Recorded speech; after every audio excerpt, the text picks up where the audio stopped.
offense. All that and more coming up next.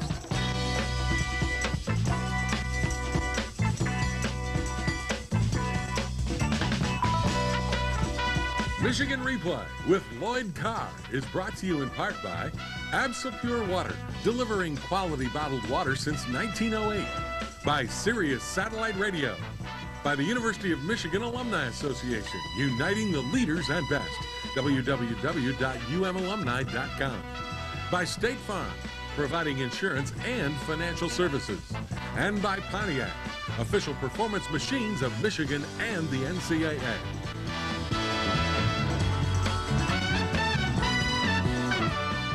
Hello, everybody. A very difficult weekend for the University of Michigan football family. First of all, on Saturday, the Wolverines lose to Ohio State in a classic battle between the two teams. And on Friday, prior to the game, Michigan lost to Bo Schembechler, who passed away from heart failure. But we'll talk about Bo a little bit later in the program. Right now, we want to stay with football and stay with the game on Saturday. And Coach Carr,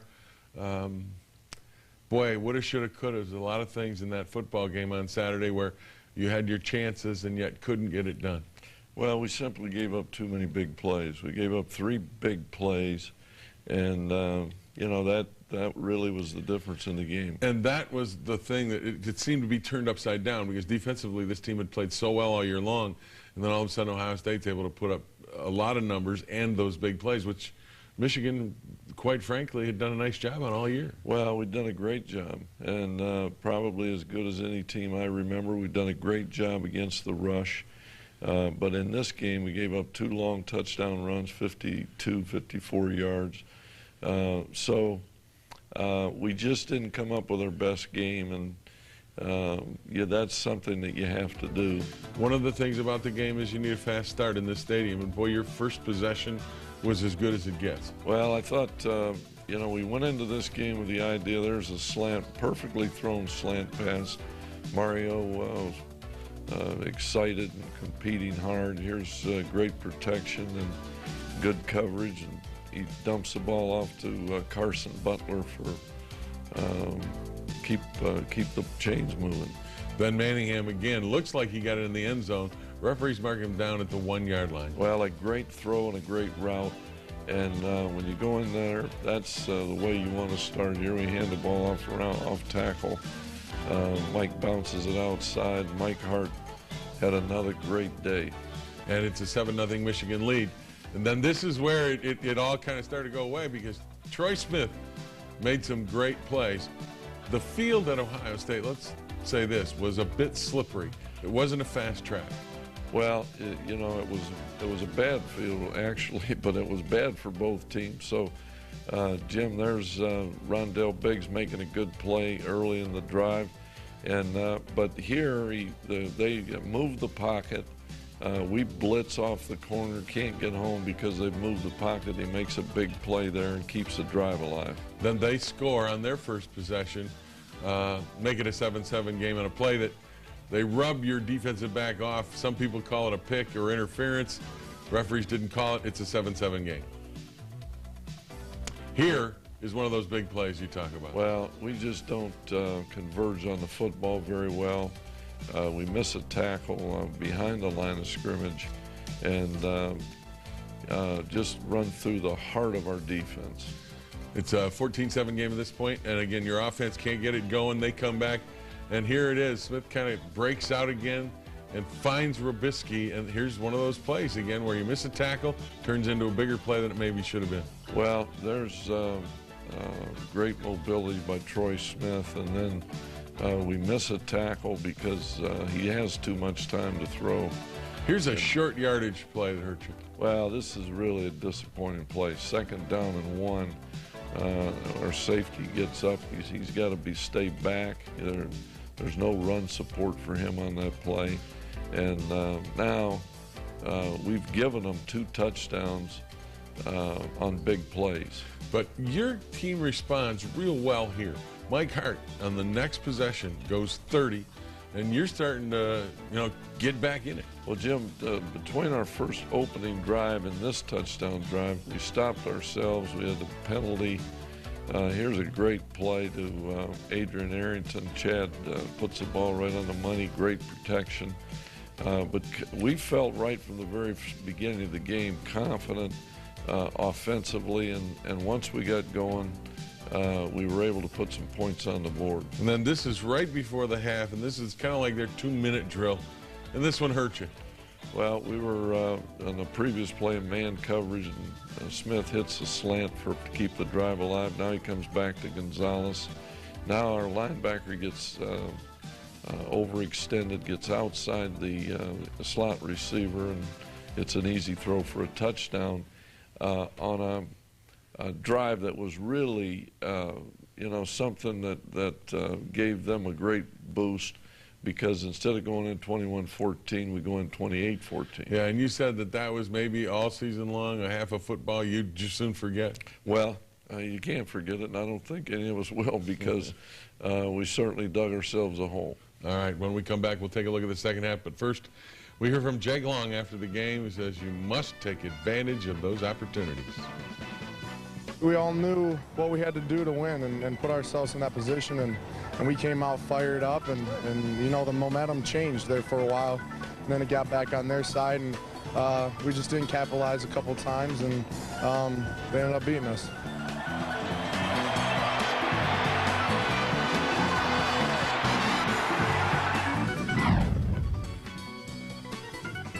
You know what I mean? He had a great game today. I mean, we knew he was a great player and everything, and we just didn't make the plays when we needed, and he did. Wolverines trailed big by 2 touchdowns at the half. What was your message to the team at halftime? Well, I said, look, we've got a lot of time. We've got plenty of time to come back and win this game.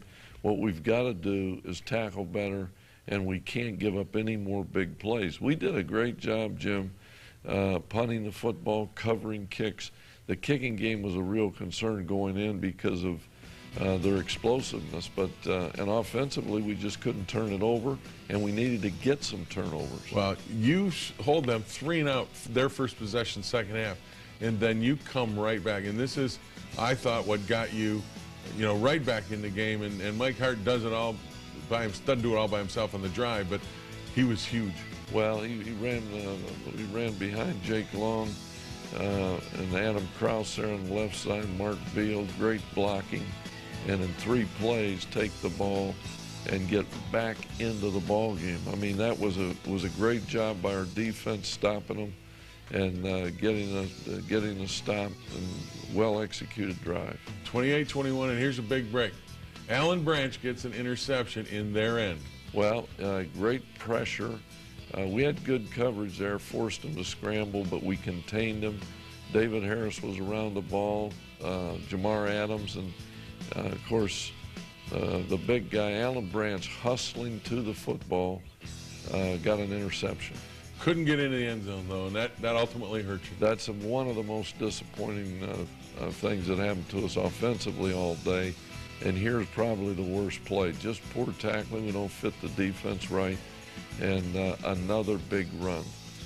And that makes it a 35-24 game, and 8:04 left in the third. And those are the big plays you wanted to stop, and you weren't able to do it. But then they turn it over again to you, and you have an opportunity again. Well, we're hustling, that's for sure. Alan Branch gets an interception, then recovers a fumble off the shotgun snap, and we take advantage. Yep, right at the beginning of the fourth quarter, you go with a reverse, and this gets you right back. So it's a game here the last 15 minutes. There's no question, and we just keep fighting. That's the great thing about the effort out there. They replayed that score, and it didn't ultimately become a score. And then Mike Hart takes it in, though. So you still get the touchdown, and you go for one. It's a 35-31 game. Yep, we're down 4. But you got the whole quarter to go. To play. So you're actually saying, hey, this is working. Well, we just we've had some turnovers here on a pretty well-designed play, but we miss a tackle and let them out of the long end of the field. David Harris hustling over, finally knocks him out of bounds. And Troy Smith, you got to give him credit. Well, he fits the ball in some tight spots. Well, he does a good job recognizing the coverage there. Johnny Sears is locked up man-to-man, and they just execute extremely well, hit the slant for a first down. And this one might be the play of the game right here. Well, it's certainly, it's going to be 3rd and 15, Jim, from the 38-yard line. They're probably going to have to punt the ball, but on a scrambling situation there, trying to get to the ball, we hit them in the head with our helmet, and that's a first down automatic. Then they get great protection. Go back to Robisky again. One of your players slips in the end zone. And this touchdown makes it a 42-31 game with 5.5 left to go. But you told me after the game, said you were just thrilled the fact that your kids never quit. They kept after it right till the final minute. Well, Chad Henne, I thought, yeah, there's no quit here. We still have plenty of time here. Makes a big throw there. Henne, good protection here, but this is on a 4th down play. If we had got the ball a little bit longer, we had a touchdown. But we do get an interference call, a good call, and an automatic first down. Then you had a great catch here by your tight end. Well, Mike Massey makes an outstanding catch, and there's still plenty of time left with 2:34 left. Now we need a play, and Chad Henne makes really one of the better plays he makes all day. Yep. Kept his eyes down the field, found Tyler Ecker, and now it's 39-42 with 2:16 left. You get the 2-point conversion to make it 39. But the thing is, you didn't have any timeouts left. Breston catches it. You're just a field goal back. And you have to go to the onside kick at this point because all your timeouts are gone. Well, that's the unfortunate thing. We had to burn a couple of timeouts earlier, and we get the ball up in the air, not quite like we needed it, and they recover and run the clock out. 42-39 the final. Do you ever think there were going to be that many points scored? You were confident offensively you could score. Well, we felt very good going in, and we went in with the idea that we were going to throw the football on first down and throw the ball deep. We did that, and I can't say I thought we'd score 39 points, but I certainly felt like we were going to score enough points to win. But the story of the game, if you want to really analyze it, sit down and talk about it, was some tackling difficulties or problems. Big plays, well, and one big penalty. One of the things that happens to you, Jim, against that offense is you are spread out. Yeah. You're going to miss some tackles. But the most disappointing thing are the plays that where they ran right at the heart of our defense. We had safeties in position, and we just couldn't make a play, and they turned them into big plays.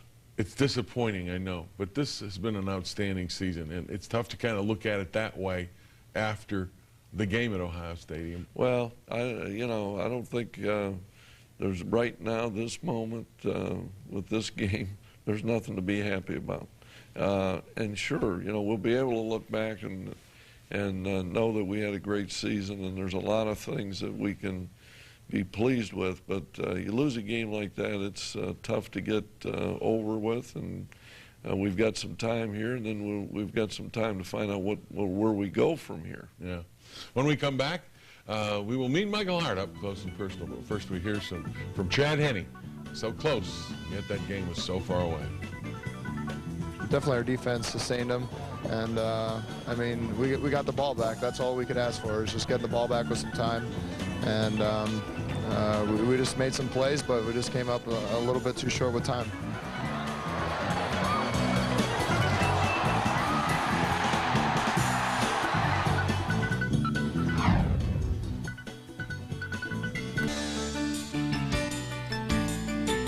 Wolverine running back Michael Hart is one of the great stories in recent memory regarding Michigan football. When he arrived from Syracuse, New York at 5'9" and just under 200 pounds, no one thought he was in line to be Michigan's featured back. Well, maybe no one except Michael.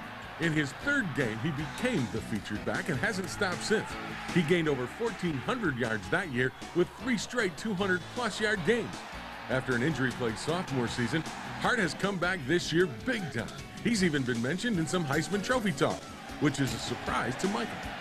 When you think of Heisman plays, there's always, fancy plays, flashy plays, stuff like that. I'm not really a flashy kind of guy. I'm not going for 80 yards, stuff like that. I'm just a grinder out. I moved it down backwards the way I see it, and so I'm surprised about it. But it's nice, but doesn't really affect me at all because I don't worry about it. That's the other beauty about Mike Hart. This game isn't about him. It's about the team. It's about winning. That's all we care about is winning.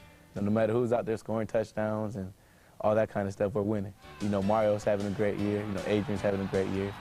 You know, I'm having a great year. Chad's having a great year. And it's just like, as long as whoever gets in the end zone, we don't care. We just want to score and ultimately win the game. Head he turns, gives the Hart running right. Cut back, move up the middle. Down to the 10. Touchdown, Michigan! Mike Hart gets it again. He's quite a young man. He's quick to smile and laugh. He inspires his teammates, and they love his toughness. And what you may not know, he's a nonstop talker, even on the field and sometimes even with his opponent. I talk a little bit. Not too much. I'm just an emotional kind of guy. You know, I just play with a lot of emotion, so whatever. Sometimes, you know, I just let it go sometimes, and it's not always the best thing. But it's the type of player I am. I don't know what it is. I guess it might be a little Napoleon complex or something. You know, I don't know. I just always feel the necessity to be the toughest guy in the field or something, and I like trying to make it known. His play lets people know a lot more than his mouth. But he's a delightful young man who readily admits he's living a dream as a Wolverine. I never expected this. You know, you always have dreams, but you know that's why they're called dreams, because you know they can happen. You think there's a possibility of them happening, but you never really expect them to happen. So it's just a great thing. You know, I love it. It's a great school. It's great people. You know, I've had great friends. You know, built great relationships up here. So couldn't ask for anything better. And then you have all the success on the football field. You know, that's not even the best thing about being up here. It's just the friendships you make and everything like that. The education I'm getting. He's quite a young man. And Lloyd, the one thing you mentioned while we were watching the piece, he's been here 3 years. He's never officially fumbled a football. Now. Yeah. That's a record somewhere. Yeah. I mean, you could go check every back that ever played the game. I don't think that has ever happened, particularly with the number of carries Mike has carried the ball. And he's fun to coach, isn't he? Oh, he is a great football player. He's a solid guy. I mean, he's everything you want. Great character, great competitor, and truly a great team player. I mean, he just wants to win, and that, well, you know, if a guy like him sends that message, everybody else gets it. Can't have too many of those guys. When we come back, we'll say goodbye to Bo. But first, we hear from Michael Hart. Says that time will heal all wounds. Yeah, it's not bad, but it's not what we wanted. It's great. You know what I mean? It's great where we're going, but so you're gonna be disappointed for a couple of days, but we'll get over it.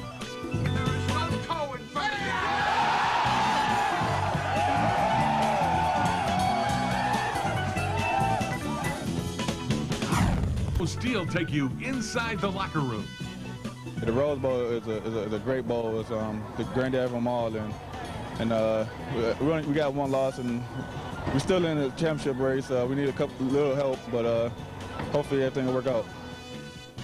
David Harris talked about, the Rose Bowl is a possibility. It is a possibility, but there's no guarantee Michigan's going to that Rose Bowl. Won't know that till early December. But right now we want to talk about the passing of head coach Bo Schembechler. He started with Michigan Replay in 1975, believe it or not, as the head coach here at Michigan. And I took over the show in 1980, worked with him until he retired as coach. And we've talked so much about his passing last Friday, and people have talked about his record, the number of wins and losses and all that. But you and I have him differently in that we lost a friend. Yeah, we lost a giant. When you really look at the thing I can say is that Bo Schembechler lived a great life. Yes, he did. Because he loved to coach. And but Jim, he was one of those guys that if you got to spend any time with him in the last 17 years since he got out of coaching, I mean, he had a great time. We played golf last summer. I know, it was great. Hey, I told people this. I said, people that met him, left him, they always were smiling. Oh, Lord. He was a beauty. And we have lost a unique individual, and Michigan Replay has decided to make a tribute. So to close tonight's show, we want to make sure that we give a tribute to Bo Schembechler. We've lost a friend. Michigan's lost a giant. Goodbye, Bo. This man's a gentleman. This man is strong. His temperament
Michigan Replay has been brought to you in part by Diet Mountain Dew. How Dew does diet.